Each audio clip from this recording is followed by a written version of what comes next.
মাশার বুদ্ধ হুকুম, তোমাদের চক্ষু বন্ধ করো, ওর ওয়াইসুকুম, তোমাদের শির ঝুঁকিয়ে দাও, হাত্তা তামুরুনা ফাতেমা বিনতে মুহাম্মদ সাল্লাল্লাহু আলাইহি ওয়াসাল্লাম। এই মাত্র হাশরের ময়দানে মুহাম্মদ সাল্লাল্লাহু আলাইহি ওয়াসাল্লামের কন্যা হযরত ফাতেমা রাদিয়াল্লাহু তাআলা প্রবেশ করবেন। সুবহানাল্লাহ বলবেন না? সুবহানাল্লাহ। কেন এই ফাতেমার আগমনের সময় রব্বুল আলামিন এই ডাক কেন দিবেন, বা রব্বুল আলামিনের পক্ষ থেকে ফেরেশতারা কেন এই ডাক দেবেন? আপনি লক্ষ্য করুন, সেখানে সাইদা ফাতেমা খাতুন জান্নাত যখন প্রবেশ করবেন, ওনাকে রব্বুল আলামিন 70,000 নূরের পর্দা দিয়ে ঘিরিয়ে নিয়ে আসবেন।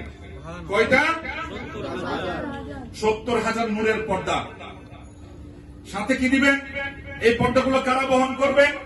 বলা হচ্ছে 70,000 হুর, হুরুল আইন, যারা আনত নয়না হুর, যাদেরকে বেহেশতবাসীরা যাদেরকে কামনা করবেন, সেই হুররা, সেই রকম আয়ত নয়না হুররা, যারা ফাতেমা সালামুল্লাহ আলাইহা খাদেমা, ওনারা এই 70,000 হুর ফাতেমা বিনতে মুহাম্মদ সাল্লাল্লাহু আলাইহি ওয়াসাল্লামকে ঘিরে ঘিরে তাওয়াফ করতে করতে 70,000 নূরের বেষ্টনী দিয়ে তারা নিয়ে আসবেন।